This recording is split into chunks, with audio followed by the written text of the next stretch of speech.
The college football playoff has been extremely boring, but in every single preseason, there are teams that people like to hype up and think could be dark horses to make the 4-team bracket. In today's video, I want to go through 8 different teams that I think could potentially sneak into the college football playoff if certain things go their way in 2021. But before we get started, apparently nearly 85% of you guys who watch my videos are not subscribed, so I'd really appreciate it if you take a quick moment to hit that subscribe button, as you won't want to miss out on all my preseason and season college football content. Now let's get started and talk about 8 teams that could be dark horses for the 2022 college football playoff.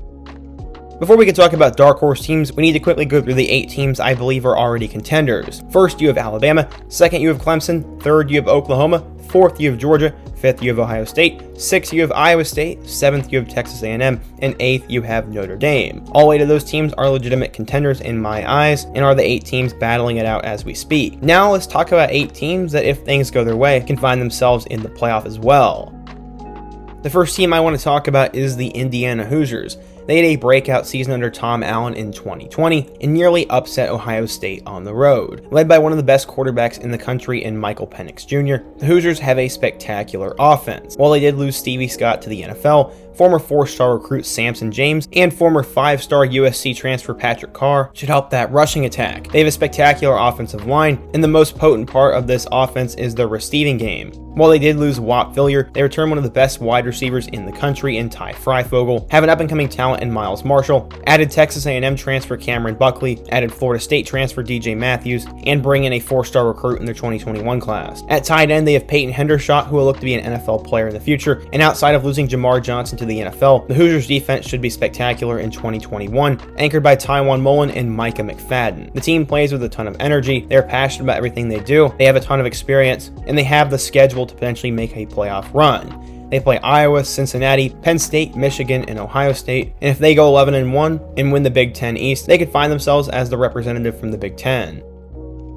Led by Mario Cristobal, the Oregon Ducks have been slowly building into a playoff contender, and the biggest question mark surrounding this team will be the quarterback position. They have a 5th-year quarterback in Anthony Brown, but they also have 2 young stars in Jay Butterfield and 2021 5-star Ty Thompson. They just need solid play out of that group, and the rest of the team can kind of help them out a bit. At running back, they have one of the best guys returning in the country in CJ Verdell. The Ducks return 8 wide receivers and bring in 3 highly touted recruits. Guys like Johnny Johnson, Jalen Redd, Devin Williams, and Micah Pittman will all step up, and I think this could be a great passing attack. The defense looks very strong, as they're anchored by one of the best defensive ends of all time in Kyvon Thibodeau, alongside Tyler Johnson, 5-star recruit Justin Flo, Noah Sewell, and defensive back Mykael Wright. For the most part, the Ducks have a pretty easy schedule, as they avoid USC and Arizona State out of the Pac-12 South, and only one of their non-conference games will be difficult. When I say difficult, it will be extremely difficult though, as they will go on the road to play Ohio State, and it's hard to see the Ducks making the playoff if they don't win this game. It'll really depend though, because if they are a 1-loss team and they beat a 1-loss USC team in the Pac-12 championship game, I could see them sliding into that 4th spot. The Ducks are one of the most talented teams in the country though, and I could legitimately see them as a playoff team. North Carolina has seen a resurgence under Mack Brown, and he will have his work cut out for him if he wants the Tar Heels to be a playoff team in 2021. Last year they showed a glimpse of how good they can be, but they lose their 4 main guys on offense in Michael Carter, Javonte Williams, Daz Newsome, and De'Ami Brown. Luckily, they return arguably the best quarterback in all of college football in Sam Howell, and his backup Drake May is going to be a star in the future. To replace those 2 NFL running backs, they brought in Tennessee transfer Ty Chandler.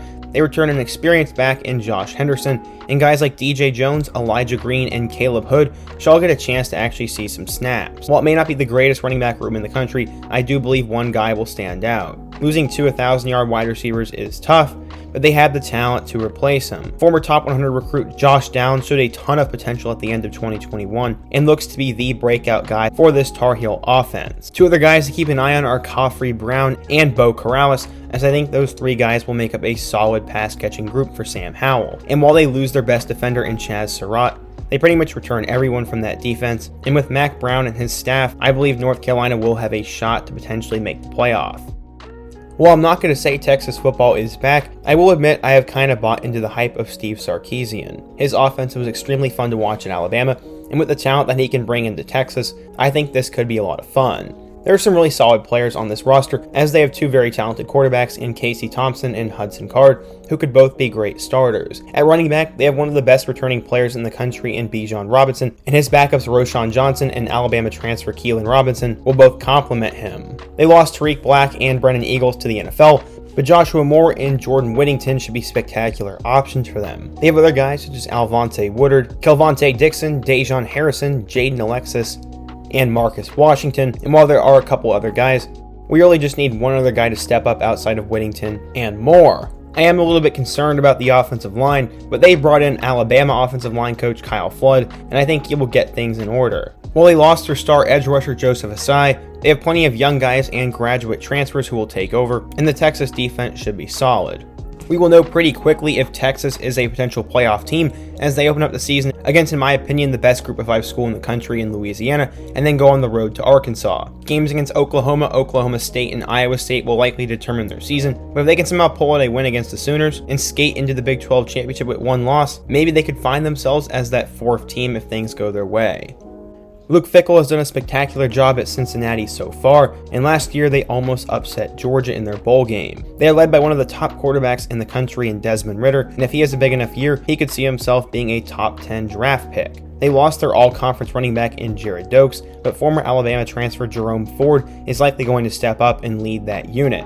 They have one of the best up-and-coming receivers in the country in Chris Pierce, just overall a lot of weapons. The Bearcats had the 13th best defense in the country, led by guys such as Ahmad Sauce Gardner, Kobe Bryant, James Wiggins, Derek Forrest, MJ Sanders, and Darian Beavers. The defense looks to be spectacular in 2021, but now the biggest question mark is how will their new defensive coordinator do after Marcus Freeman left to take the Notre Dame job. Cincinnati will have games against both Indiana and Notre Dame, and there's no team in the American Conference that I think is truly better than them. If they find a way to win both those games against Notre Dame and Indiana, and they go through their conference schedule without a loss, I believe that they will be that fourth team in the college football playoff come this winter. Dan Mullen has slowly built up the Florida program back to national title relevancy, and Kyle Trask, Kyle Pitts, and Kadarius Toney were three of the biggest stars in college football last year. Going into 2021, they have to find a new quarterback, and a lot of their hope rests on the shoulders of a former big-time recruit by the name of Emory Jones.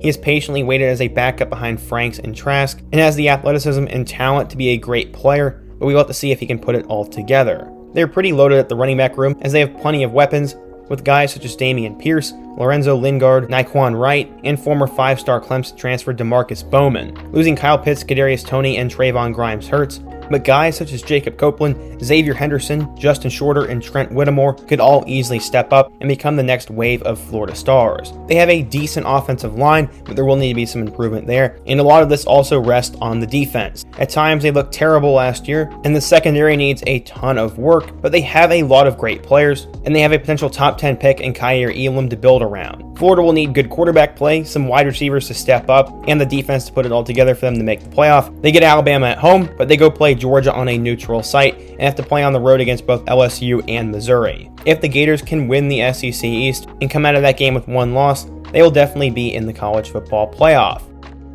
Clay Helton could be entering the final year as the head coach at USC, and he will have his work cut out for him if they want to be a playoff team. Starting with the quarterback spot, they have one of the best returning players in the country in Keaton Slovis, and I expect him to take that next step and really become a leader for that team. In terms of the backups, they have two highly touted freshmen in Jackson Dart and Miller Moss backing him up. While they lost Patrick Carr and Marquise Stepp to the transfer portal, they bring back Vave Malapai, Keenan Christian, and brought in two transfers in Texas running back Keontae Ingram and TCU transfer Darwin Barlow. All four of those guys could combine to have one of the better running back rooms in the country, and I expect the rushing attack to be pretty good. They lost Amon-Ra St. Brown and Tyler Vaughns to the NFL, but guys such as Drake London, Brew McCoy, Texas transfer Jake Smith, Colorado transfer KD Nixon, and also don't forget guys such as Gary Bryant, Kyle Ford, and Memphis transfer Taj Washington. The most worrying part about USC is their offensive line, as outside of the four starters, they really have no one behind them, so if injuries hit, they could be in deep trouble. The defense is pretty solid, and will need a couple guys to step up in a couple places, but for the most part, they should be good enough to get them through that Pac-12 schedule. In terms of their schedule, it's not terribly difficult, as they get a solid Group of 5 team in San Jose State, get Utah at home, and get UCLA at home, but they will also have to play BYU, on the road against Notre Dame, and on the road against Arizona State. The Notre Dame and UCLA games will be the 2 toughest matchups on their schedule, and if they can get into the Pac-12 championship at 12-0 or 11-1, and they beat a good Oregon team, I think they could find themselves in the playoff.